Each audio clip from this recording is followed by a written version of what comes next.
ፊልሙ የሚጀምረው ሚኪ ፒርሰን ወደ መጠጥ ቤት ሲገባ ነው። ከሚስቱ ጋር በስልክ እያወራ ቢራ ሊጠጣ ይቀመጣል። አንድ ሰው ከሚኪ ኋላ ሲያልፍ ሚስቱን የሚያስቆጣ ሰው በስልክ መስመር ላይ እንዳለ ይሰማል። ከዚያም ጥይቱ ይተኮስና ደም በቢራው ብርጭቆ ውስጥ ይፈሳል። መቀጠል የሚኪ ቀኝ እጅ የሆነውን ሬመንድን እናያለን። ቤቱ ሲገባ ፍሌቸር የተባለ ሰው በጥላ አስቆሟል። ፍሌቸር ቲቪተኛ ታብሎይድ ጋዜጠኛ ሲሆን ያለቀው የቢግ ዴቭ የዴሊ ፕሬስ አርታኢ ወኪል ነው። ዴቭ ስለ ሚኪ አንድ ታሪክ መጻፍ ይፈልጋል። ሚኪ ከቅርብ ጊዜ በፊት ከአንድ የቅርብ ጓደኛው ገረዱ ጋር የግብረ ሰዶም ግንኙነት እንደነበረው ዴቭ በመጽሔቱ ላይ ዘግቦ ስለነበረ ዴቭ ሰላምታ ለመስጠት ሲሞክር ሚኪ እጁን በመንሳት እምቢ ስላለው ያው ስላታ ከሱም ብሶም ቢላል ዴቭ ፍሌቸርን ስለ ሚኪ መረጃ እንዲያገኝለት 150,000 ፓውንድ ያቀርብለታል። ነገር ግን ፍሌቸር ለመረጃው ሬመንድ 20 ሚሊዮን ፓውንድ እንዲከፍለው ይጠይቃል። ስለ አንድ ወስላታ ለመጻፍ 20 ሚሊዮን። ፊልሙ ፍሌቸር በጣም ታዋቂ የካናቢስ ንጉስ የሆነውን ሚኪ ፒርሰንን ታሪክ ሲናገር ይቀጥላል። ፒርሰን በወጣትነቱ ወደ ኦክስፎርድ ዩኒቨርሲቲ ሮርስ ስኮላርሺፕ አግኝቷል። ነገር ግን ትምህርቱን አላስቀጠለምና ኮሌጁን አቋርጧል። በድህነት ውስጥ የተወለደው ፒርሰን ስኬትን ማግኘት፣ ሀብት ማካበትና ባለስልጣን ሰው መሆን ይፈልጋል። በዚህ ምክንያት ፒርሰን ሀብታም ለሆኑ የኮሌጅ ተማሪዎችና ወንጀለኞች ማሪዋና ለመሸጥ ወሰነ። ፒርሰን እሱን ወይም ንግዱን ለማበላሸት የሞከረ ማንኛውም ሰው ላይ አመፅ ለመጠቀም አያመነታም። ፒርሰን የሀብታም ማሪዋና ግዛትን ከዓመታት በኋላ ከፈጠረና ወንጀለኞች ዓለም በጣም ኃይለኛና አስፈላጊው ሰው ከሆነ በኋላ ከባለቤቱ ሮዚላንድ ጋር በሰላም ማረፍ እንዲችል ሁሉን ከፍተኛ ዋጋ ለሰጠው ሰው ለመሸጥ አስቧል። አንድ አሜሪካዊ ይሁዳዊ ሚሊዮነር ቲው በርገር የፒርሰንን ማሪዋና ድርጅት በ400 ሚሊዮን ፓውንድ ለመግዛት ፍላጎት እንዳለው ሲሰማ የማሪዋና ኩባንያው ምን ያህል ታላቅና ስኬታማ እንደሆነ ለማሳየት ፒርሰን ወደ አንዱ ላቦራቶሪ ወስደዋል። እዚያም የቅንጦት ንብረቶቻቸውን ለማቆየት ገንዘብ የሚያስፈልጋቸውን መኳንንት ቤት ምድር ቤታቸው ውስጥ ማሪዋና ያመርታል። ጋይስ የሀብታሞች ቤት ብቻ አይደለም ፋብሪካም ነው። ቲው በፒርሰን ካናቢስ ላቦራቶሪ በጣም ተደስቶ ነበር። በጣም ውጤታማ በሆነ መንገድ የተመረተና የሚተዳደር ከመሆኑ የተነሳ ከፍተኛ ጥራት ያለው ማሪዋና በከፍተኛ የገበያ ዋጋ ያመርታል።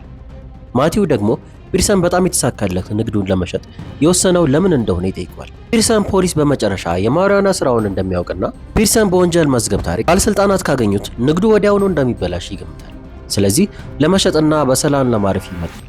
የፒርሰን ማብራሪያ የተቀበለው የሚመስለው ማቲው ማሪዋና ለገበያ ለማቅረብና ለማሰራጨት ዝግጁ እስኪሆን ድረስ የሚሰራበትን ቦታ እንዲያሳየው ፒርሰንን ይጠይቀዋል። ፒርሰን ሮዚላንድ የምትባል ሚስት አለችው።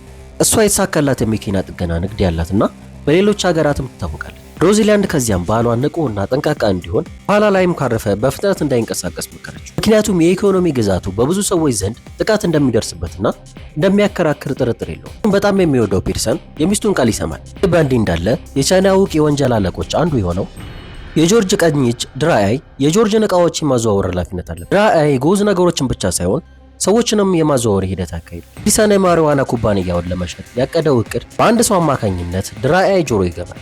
ፒርሰን የሽያጭ ዋጋውን በእጥፍ ለማሳደግ ቢያቅድም ድራአይ እንደዛም ሆኖ ፍላጎት ያለው ሰው ይመስላል እና ለመግዛትም አስቧል። ይህንን ከሰማ በኋላ ድራአይ ፒርሰን ከሄደ ብዙም ሳይቆይ ወደ ሮዚላንድ አውደ ጥናት ይደርሳል። ከዚያም ሮዚላንድ ለአንድ ስራዋ የገዛቻቸውን አንዳንድ የመኪና ክፍሎች ህገወጥ መሆናቸውን ታውቃለች። ድራአይ በመቀጠል ሮዚላንድ ከፒርሰን ጋር እንድታገናኘው ይጠይቃታል። ነገር ግን ሮዚላንድ ዋስትና መስጠት አልቻለችም። ከሚኪ ጋር ተገናኝቶ ንግዱን ለመግዛት ቢችልም ሚኪ ግን ሳይስማማ ቀረ። በዚህ ጊዜ ድራአይ በስድብ ይመልሳል። እንዴት ነው አለመስማማት አይቻልም እንዴ? ይህም ሚኪን ከመግደሉ በፊት በብልቱ ላይ እንዲተኩስ ያደርገዋል። የባሰ አታምጣ። ከዚያም ራሱን ያጠፋል። ሆኖም ይህ ሁሉ የተካሄደው በፒርሰን ጭንቅላት ውስጥ ነበር። ምን አይነት መጥፎ ነገር ነው የሚያስበው? እውነታው ግን ሚኪ በቀላሉ እምቢ አለና ድራአይ በፍጹም እንደማያስፈራራው ግልጽ አደረገ። በዚያ ምሽት ጭንብል የለበሱ ወጣቶች ወደ ፒርሰን እጽ የላቦራቶሪ ገብተው ጠባቂዎቹን ድል አድርገው አንድ ቫን ሙሉ ማሪዋና ከሰረቁ በኋላ የራሳቸውን የራፕ ቪዲዮ በዩቲዩብ ላይ ለቀቁ። አንዱ ጠባቂ ወዲያውኑ ክስተቱን ለፒርሰን ሪፖርት አደረገ። ወጣቶቹ በማርሻል አርት የሰለጠኑ እንደነበርና መደበኛ ልጆች እንዳልሆኑ በማመላከት እናም አንድ ሰው እንዲያደርጉት እንዳዘዛቸው የፒርሰንን ላቦራቶሪ የወረረው የወጣቶች ቡድን ዘቶርለስ በመባል የሚታወቅ የአማተር ኤምኤ ተደባዳቢዎችና ዩቲዩበሮች ቡድን ሆነው ተገኝተዋል። እነሱም ዘኮች ደቀ መዝሙሮች ሲሆኑ ምረው የፊልም ርዕስ የመሰለ ስም እሱም የቀድሞ ፕሮፌሽናል ተደባዳቢ ሲሆን ሁልጊዜ በአካል ብቻ ሳይሆን በጭንቅላትም በመጠቀም መዋጋት እንዳለባቸው ይነግራቸው ነበር።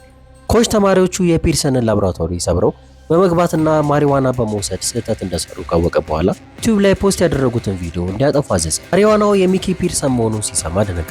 ፒርሰን ላቦራቶሪው ከተወረረ በኋላ ጥንቃቄ ለማድረግ የካናቢስ እጽዋትን ከእርሻው ላይ ማስወገድ ይጀምራል። ሬመንድ ደግሞ የወጣቶቹ ወንድ ቡድን የማሪዋና ላቦራቶሪውን ቦታ እንዴት እንዳገኙት ይመረምራል። ፒርሰን ከዚያ ስኖቦልድን አግኝቶት የካናቢስ እጽዋትን በድብቅ ወደ ደህና ቦታ ለማዘዋወር እንዲረዳው ይጠይቋል።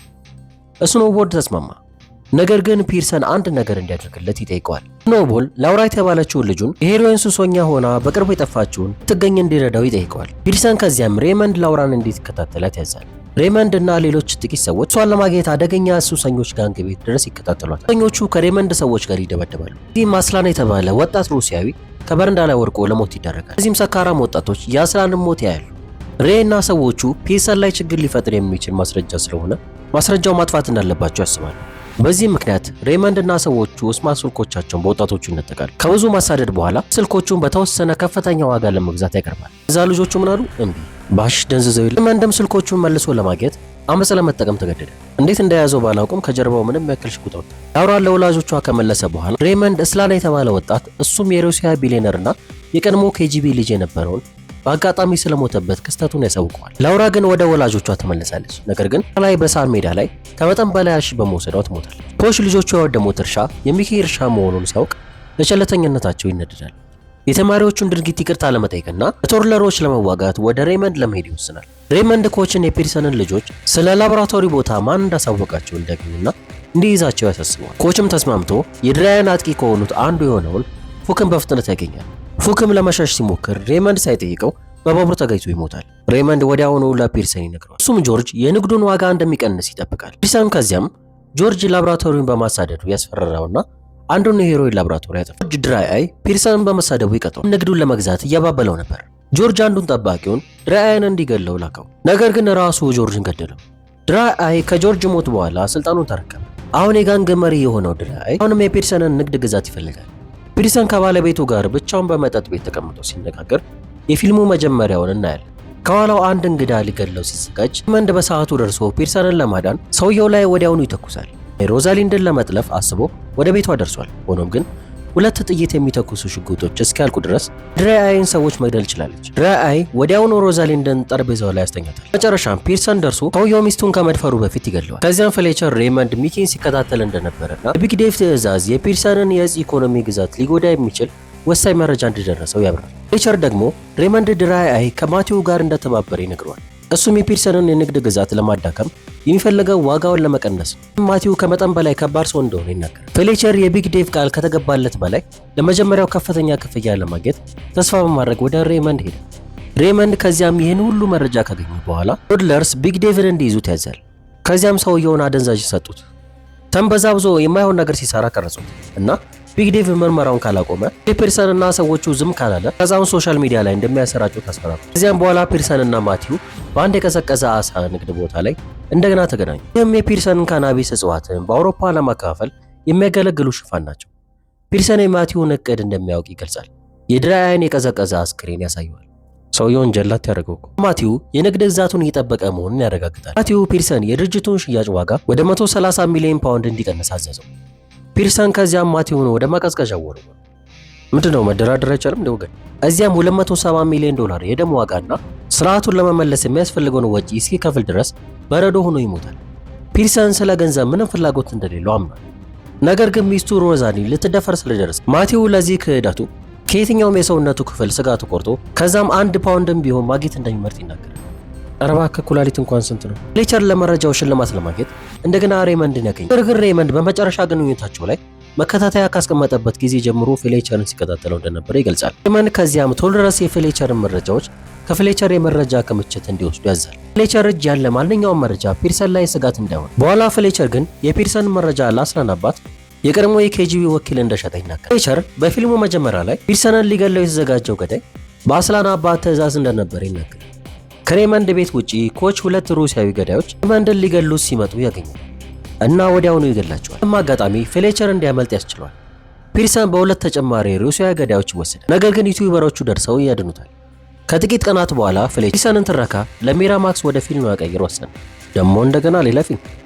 ፍሌቸር ከፊልሙ አዘጋጆች ጋር ከተገናኘ በኋላ ታክሲ ይይዛል። ነገር ግን ሬመንድ ሹፌር ሆኖ ቁጭ ያው ምን ሊያደርገው እንደሚችል ገምቱናል። ፒርሰን እና ሮዛሊንድ ወደ ካናቢስ ግዛቶቻቸው ተመልሰው ፍሌቸር መታሰሩን ሲያውቁ በራሳቸው ንግድ ይደሰታሉ። የዛሬው ፊልማችን በዚህ ይጠናቀቃል። ቻናላችን እንዲያድግ ኢንጌጅመንታችሁ ይቀጥል። አዲስ የሆናችሁ ሰብስክራይብ እና ቪዲዮውን ላይክ ብታደርጉልኝ ለእኔ በጣም ይጠቅመኛል። ሀሳብ አስተያየቶቻችሁን በኮሜንት ላይ ብትጽፉልኝ ቪዲዮ ቫይራል እንዲሆን ይረዳዋል። በሚቀጥለው እንገናኛለን። መልካም ጊዜ ይሁንላችሁ።